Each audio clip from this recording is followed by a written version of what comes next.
Buen día, Perla. Buen día, Marcos, Carlos, a los teleoyentes. Y con relación a la reconsideración de la jueza de ejecución Ninfa Torres, en la sesión plenaria la Corte resolvió diferir su estudio para este miércoles, según lo resuelto el martes pasado en su sesión plenaria. Eso habían dispuesto los ministros de la Corte. Entonces, este miércoles va a ser estudiado su recurso de reconsideración. Por otro lado, también la Sala Penal de la Corte, integrado por los ministros Luis María Benítez Riera, Carolina Llanes y Manuel de Jesús Ramírez Candia, han declarado inadmisibles los recursos extraordinarios de casación interpuestos por los policías Víctor Rodrigo González y Guido Anastasio Colmán contra el acuerdo y sentencia de fecha 22 de noviembre del 2019 dictada por el Tribunal de Sentencia, y contra el acuerdo ya de la Cámara de Apelaciones que había confirmado las condenas impuestas a los mismos de fecha 1 de diciembre del 2020.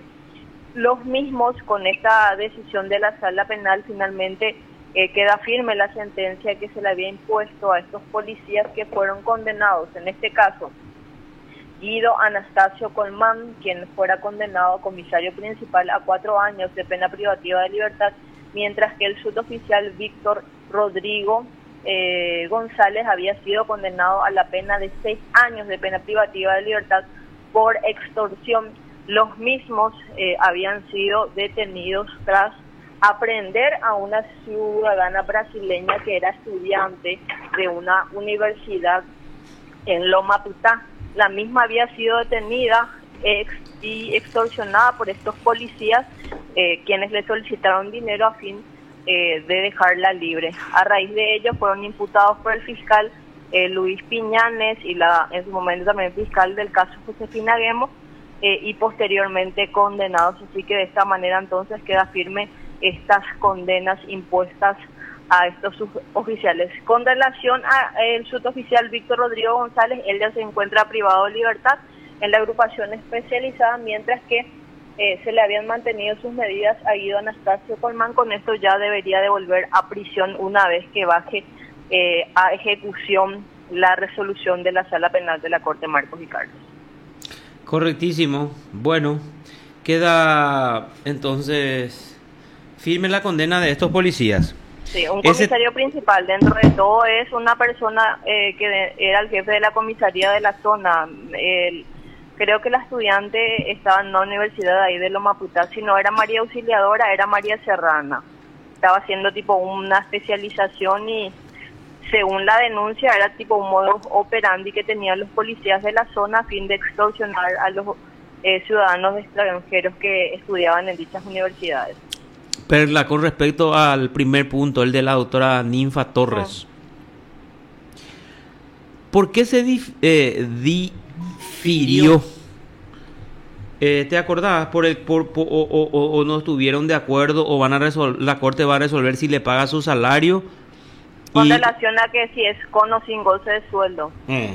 Por eso. Porque en el caso de la jueza de paz María Graciela Villanueva, en la sesión plenaria de la semana pasada, finalmente ellos resolvieron que sea con el sueldo básico, que era un criterio que venía sosteniendo la Corte Suprema de Justicia.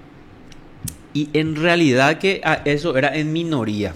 Los que sostenían prácticamente eso así en forma tajante y contundente siempre fueron Luis María Benítez Riera y Miriam Peña.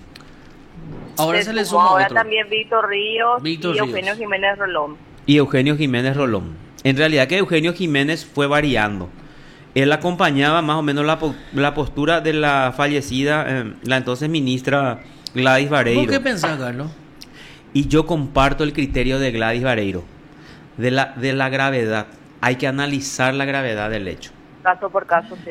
Caso por caso. Eso comparto. En este tema de narcotráfico de la jueza Ninfa Torres es muy grave. Y todo el mundo hablaba mucho antes.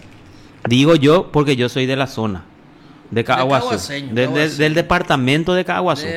Entonces, desde San José ya se sabía que todo esto era un negociado, que ya estaba el dictamen de la fiscal, que goza de buena salud, que de Oviedo fue trasladada a Caaguazú. Graficando, Al ingresar al departamento de Caaguazú ya se sabía entonces. Ya en Acuama, vos pasabas Itacurubí de la cordillera y Allá de entrabas Tuma. al departamento de Caguazú y Allá ya se llegó olía Baitena. que el caso no me acuerdo, Chapalopio o como lo que era.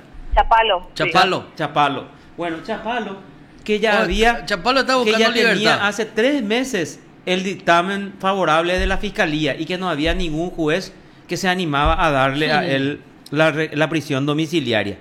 Vos pasabas, o sea, al entrar en Al territorio caguaseño. al territorio caguaseño ya se olía. Y ahora, o sea, estamos ante una situación grave en donde una jueza le otorga la prisión domiciliaria a un tipo condenado a 23 o no sé cuántos años de 23 cárcel. años de cárcel. 8 años recién está cumpliendo. Se reveló que hay una serie de irregularidades en los dictámenes médicos. ¿Y por qué puta vos le tenés que pagar el salario básico? Es grave el hecho. No Grave. sé el otro la jueza, pero en este caso de Ninfa Torres y los otros casos así de graves, yo creo que no se puede. Para mí, ese es mi punto de vista. No sé cuál es el criterio tuyo, Perla. No sé el criterio de Marcos. Pero yo comparto que hay que analizar caso por caso y hay que atender la gravedad o no del hecho. Y más luego de los detalles, en este caso, que se dieron en la propia sesión de la Corte, de la auditoría que se realizó y las irregularidades que se encontraron dentro de la actuación de la jueza.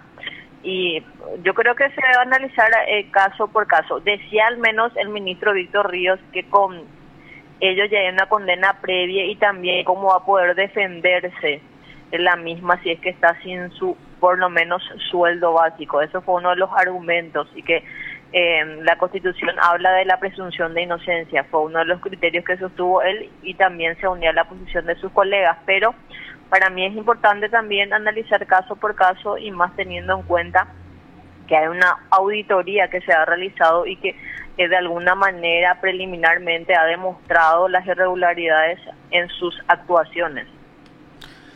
Lo que pasa, lo único que a mí, yo también me sumo al criterio de Miriam Peña, de Carlos, de Perla, caso por caso ya. No, Miriam Peña no es. Miriam Peña era salario sí o sí. Era Gladys Vareiro. Perdón, Gladys Vareiro.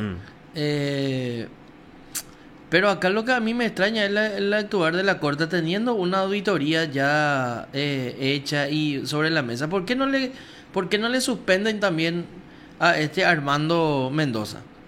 Que fue prácticamente el ideólogo de toda la cuestión esta. Él hizo básicamente todo, pero al final creo que no se animó a seguir con el cuentito con la historia.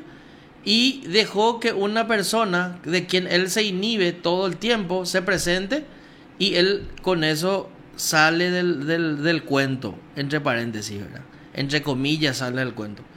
Entonces, él también tenía que ser ya suspendido. Sí, pero la Corte ordenó la investigación a todos. Tenemos que ver cuál y es bueno, el sumario. y bueno, pues si ordena la investigación a todos, que ordenen Bueno, una pero investigación a Ninfa, entonces. está desviando nuestro tema principal, que No es estoy el desviando. cobro o no del salario. No Está tiene bien. que cobrar. ¿Por qué va a tener que cobrar? Si hace esta tremenda irregularidad e ilegalidad. No. Bueno, mientras acá Elvio contacta con el abogado porque quiere hablar el abogado de la autora, ¿verdad? Y quiere hablar. ¿Alguna otra novedad, Perla? Es lo que tenemos, señor, por el momento. Correcto, gracias, Perla. Te informó PDS Radio TV Digital.